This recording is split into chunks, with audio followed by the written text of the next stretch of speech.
Teknolog kanalına hepiniz hoş geldiniz arkadaşlar. Bu videomuzda sizlere Synergy'de hazır sistemlerden GHS0058 sistemini incelemesini yapacağız. Bir takipçi kardeşimin ricası üzerine bu videoyu çekiyorum. Kanalımıza abone olmayı, videomuzu sonuna kadar mutlaka izleyin. Eğer size bilgisayar alacaksanız bu videoda mutlaka bilginiz olsun. Hemen videomuza geçelim.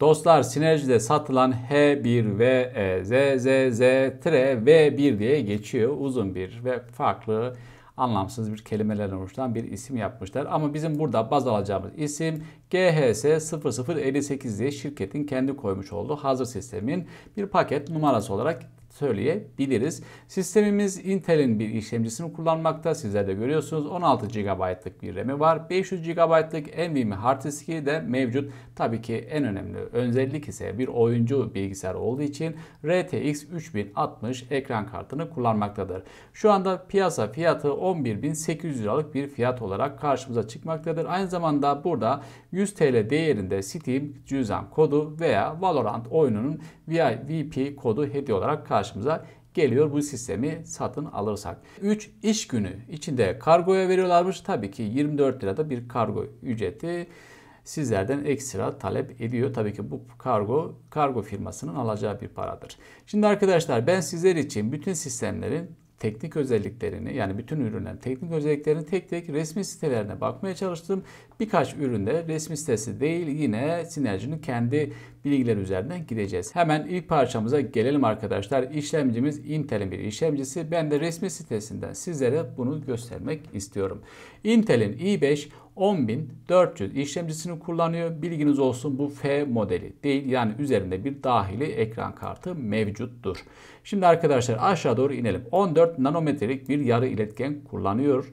6 çekirdekli, 12 iş parçacığı var. Temelde 2.9 GHz'den maksimum yani turbo ile 4.3 GHz'e kadar çıkabiliyormuş. Sistemimize 12 MB'lık bir akıllı ön bellek olduğunu sizler de görüyorsunuz. Otobüs yani bas hızı ise 8 gigabit per saniye transfer hızına sahip arkadaşlar. TDP değeri ise 65 Watt olarak karşımıza çıkmaktadır. Sistemimiz aynı zamanda 128 GB'lık bir RAM desteğini gösteriyor ve tabii ki DDR4 2666 MHz'lik frekansları destekliyormuş. 2 tane maksimum bellek kanal sayısı varmış ve bellek band genişliği ise 41.6 gigabit per saniye olarak geçiyor arkadaşlar. İşlemcimize dahili ekran kartı Ultra HD 630'u kullanıyor. 350 MHz ile 1.1 GHz arasında bir frekans salınımı mevcuttur ve 64 GB'lık bir grafik video maksimum belleğini gösteriyor arkadaşlar. 4K desteği varmış, 60 Hz olarak karşımıza çıkmaktadır. Sıradaki parçamız anakart Gigabyte'ın B460M anakartı diye geçiyor. Tabii ki sonunda da DS3H diye geçiyor arkadaşlar. Hemen anakartımız nelerden meydana geliyor bir bakalım sırasıyla. Bu arka taraftaki bağlantılardan devam edelim. Arkadaşlar combo PS2 klavye ve mouse ucu var. USB bağlantılar var 2 tane.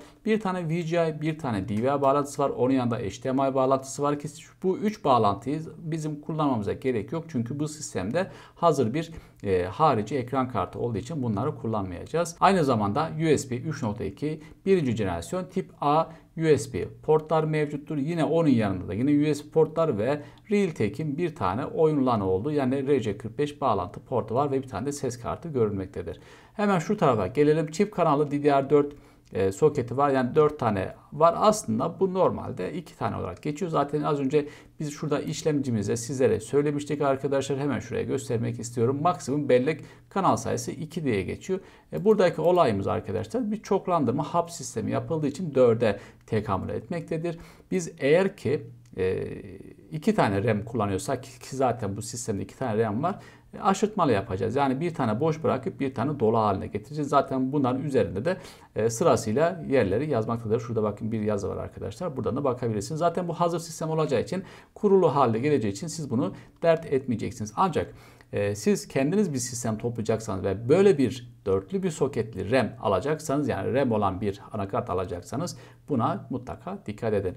Evet 10. nesil bir işlemciyi destekliyormuş. M2 bağdaştırıcı bir yuvası var arkadaşlar. Burada görüyorsunuz sizler de çip BIOS anlamına gelen bir yarı iletken kullanılıyor, MOSFET kullanılıyor. Bir de hard diskleri var arkadaşlar. Toplamda 6 tane hard disk bağlantısı var. 2 tane burada, 4 tane burada, 2 tane de burada var. Mevcut bir hard disk SATA yuvaları, soketleri mevcut arkadaşlar. Hemen burada bir araya girmek istiyorum. Anakartla ilgili böyle bir eleştiri mi yapayım artık bilmiyorum ama fikrimi söyleyeceğim. Sadece fikirden öte bir şey. Anakartı biraz daha iyi bir anakart olabilirdi açıkçası arkadaşlar. Yani bu biraz eski düşük bir versiyon anakart olduğunu sizler de görmüşsünüzdür. Çünkü üzerinde bir VGA var, işte PS2 var, bir tane M2 soketi var ama bu sadece 3 dereceyi destekliyor. Yani 3 boyutu destekliyor. İkinci bir anakart, ikinci bir M2 soketi mevcut değil gibi değerler var. Anakart bana biraz zayıf geldi açıkçası.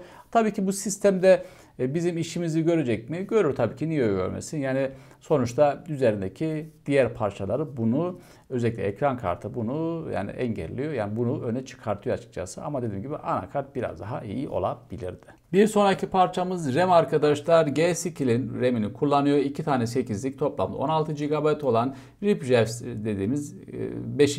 versiyon aslında bu. Kırmızı renkli ve 3 GHz'lik bir RAM karşımıza çıkıyor. Gecikme değeri 16, DDR4 teknolojisini kullanmaktadır. Şuradaki kod üzerinden ben araştırmama rağmen maalesef bu RAM'in birebir aynısını resmi sitesinden bulamadım. Bayağı bir baktım. Tabii ki başka bir şey karşımıza çıkmayacaktır ama şunu da söylüyorum. RAM'imizde bir RGB yani bir ışıklandırma mevcut değildir. Sadece soğutucusu olan bir RAM arkadaşlar. Aşağı doğru indiğimiz zaman da yine aynı bilgileri burada da yer almaktadır. Sıradaki parçamız ekran kartı arkadaşlar. Oyuncularda yakından ilgilendiren bir unsur.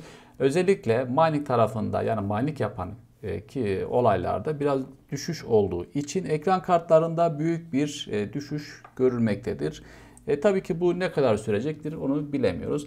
Hemen şunu söylemek istiyorum. Ben Gigabit'in kendi yani buradaki sunduğu ekran kartını arkadaşlar şuradan sizlere hemen şu kod üzerine bir araştırma yaptım. Aynen şu arkadaşlar. Bu kod üzerine yaptığım zaman karşıma bu çıktı. Birebir aynı ve güzel bir ekran kartı olduğunda bakın aynı birebir kodu burada da yazıyor arkadaşlar. İyi bir ekran kartı olduğunu söyleyebiliriz. Hemen aşağı doğru indik. Hemen şöyle baktığım zaman 3 fanlı ve RGB'li bir fan olduğunu sizler de görebiliyorsunuz. Onları göstermek istiyorum. Şuradan kısa bir bizlere RGB füzyon olayını karşımıza çıkartıyor. Hemen şu şekilde değişiklik gösterebilmektedir. Ekran kartımızın arkadaki görüntü bağdaştırıcı unsurlarını söylemek istiyorum. Bir tane display, HDMI, display, HDMI. Toplamda 2 HDMI, 2 tane display port mevcut arkadaşlar. Bu sayede de toplamda 4 tane görüntüyü aynı anda verebileceğimiz anlamına gelmektedir. Tabii ki en önemli olayımız teknik özellikleri arkadaşlar. 1867 MHz'lik bir çekirdek saat hızı varmış. Bu turbo anlamına geliyor. Normalde 1777 MHz anlamına geliyor standart. CUDA değeri özellikle render yapacak arkadaşları ilgilendiren 3584 tane odacık anlamına gelen iyi bir değerdir bu. Hafıza saati ise 15000 MHz'miş. 12 GB'lık bir hafıza görülmekte. GDDR6 teknolojisini kullanıyor. Bellek türü olarak 192 bitlik bellek veri yolu mevcuttur. 360 gigabit per saniye band genişlik yuvası var arkadaşlar. PCI Express 4.0 X16'yı kullanıyor anakart üzerinde. Çözünürlük olarak 7680'e 4320 çözünürlüğe sahip. Dediğim gibi 4 tane ekrana aynı anda görüntü verebiliyoruz. Burada ekran kartımızın boyutları mevcut. Ve tabii ki diğer değerler üzerine de geçeceğiz. Hemen burada önemli bir unsur 650 wattlık bir power supply bizlere öneriyor arkadaşlar. Bizim power supply'ımız da zaten 650 watt olarak birazdan sizlere ayrıntılı bir şekilde göstermeye çalışacağız. Bu sistemi alırsanız oyunlarınızı rahatlıkla yüksek FPS'lere çıkarsınız ve rahatlıkla da sizi gönül rahatlıkla uzun süre yıllarca götürebilecek bir sistem arkadaşlar. Ekran kartı dediğim gibi 3060 güzel bir ekran kartı. Daha bunun bir ay öncesine kadar ekran kartı sıkıntısı vardı. Şu anda rahat bir şekilde istediğimiz ekran kartlarını bulabiliyoruz açıkçası. Fiyatlarda düşebiliyor ama tabii ki bu kısa bir süreli midir, uzun süreli midir bunu zaman gösterecektir. Eğer ki bir sistem alacak iseniz özellikle bilgisayar anlamında da söyleyeyim ya da telefonda ve elinizde yani bütçeniz mevcutsa yani bütçeniz hazırsa cebinizde ise bence fazla vakit kaybetmenizi tavsiye etmiyorum. şöyle bir şey olabilir. Hani bugün alırsınız, yarın fiyat düşebilir. Bu sizi sıkıntıya düşürmesin ama şu durumdur. Bu geçici bir durum olduğunu düşünüyorum. Çünkü biliyorsunuz ki pandemiden dolayı, yani salgından dolayı üründe, tedariklerde sıkıntılar yaşanmıştı geçtiğimiz 1-2 yıl içerisinde. Bunu yine devam edeceğini tahmin ediyoruz üzülerek. O yüzden dediğim gibi bir sistem alacaksanız, bilgisayar, laptop, cep telefonu, tablet, televizyon, aklınıza gelecek herhangi bir teknik ürün alacaksanız sizlere tavsiyemiz elinizi çabuk tutun, hızlı tutun. Alacağınız ürüne hemen hızlı bir şekilde kavuşmanızı öneriyoruz. Sıradaki parçamız depolama birimi arkadaşlar. MLD markasının 500 GB'lık NVMe bir hard diski, 3300 MB'lık bir okumaya ve 3100 MB'lık yazmaya sahip. Resmi sitesinde şu kod üzerinden araştırdım. Maalesef ulaşamadım. Ancak dediğim gibi bu hız, şuradaki hızlar arkadaşlar bence çok ama çok iyi hızlardır. Tabii ki bu hızları her zaman elde etmenizi yani elde edemeyebilirsiniz. Bu sizi üzmesin. Bu tamamen bilgisayarınızdaki dosyalama yapısıyla alakalı bir durum açıkçası. Ama bu hard diski alırsanız da gönül rahatlıkla yıllarca kullanabilirsiniz. Ve en son parçamız kasamız. Kasamız Cooler Master'ın TD500 diye geçen ve üzerinde 650 wattlık ve artı 80'lik bir power supply var arkadaşlar. Önü falan gayet de güzel. Arkası da yani benim hoşuma gitti. Bu beyaz renkler ben çok beğeniyorum açıkçası. Hani sizler böyle bir beyaz tasarım bir kasa alır mısınız bilemiyorum ama benim hoşuma gidiyor açıkçası. Poligonal mesh tasarıma sahip arkadaşlar. Kristalize temperli bir cam koymuşlar. 4 tane 120 metrelik adreslenebilir RGB bir fan koymuşlar arkadaşlar. Yani egzoz fanı da aynı şekilde renkli ışıklı anlamına geliyor. Burada da çift 360 mm'lik radyatör desteğini mevcutmuş ama üzerinde radyatör yok arkadaşlar. Bilginiz olsun. Ve tabii ki üzerinde de bir 650 wattlık artı 80'lik bronzluk bir power supply koymuşlar. Hemen şuradan aşağı doğru indiğimiz zaman kasamızı hemen şöyle yakından bir üstüne bakalım. 2 tane 3.0'lık USB var, power var. Kulaklığı ve mikrofonu ayrı koymuşlar. Bir tane de reset düğmesi var arkadaşlar. Dediğim gibi benim hoşuma gitti açıkçası. Hemen aşağı doğru inelim. Üst tarafta bir radyatör desteği olduğunu söylemiştim ama bunda radyatör yok, haberiniz olsun. Bu ekstra bir ücrete tabidir. Adreslenebilir RGB kontrolcüsü geliyor arkadaşlar ki bu bir kumanda anlamına geliyor ve kablolar da burada mevcuttur.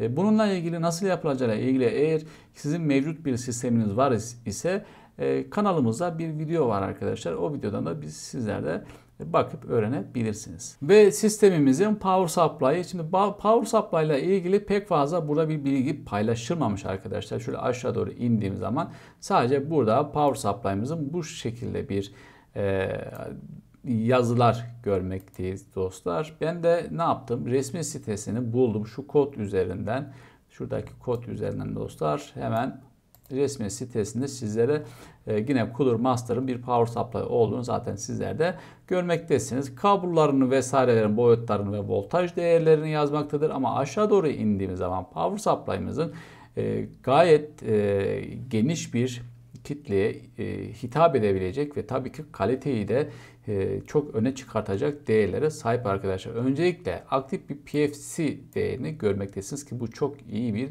değerdir. Yani normal standart yani şöyle söylüyorum APFC olmayan bir power supply ile arasındaki farkı sizlere anlatamam. Şöyle söylüyorum %90'lık bir fark olarak voltajımızı geri bize iade ediyor.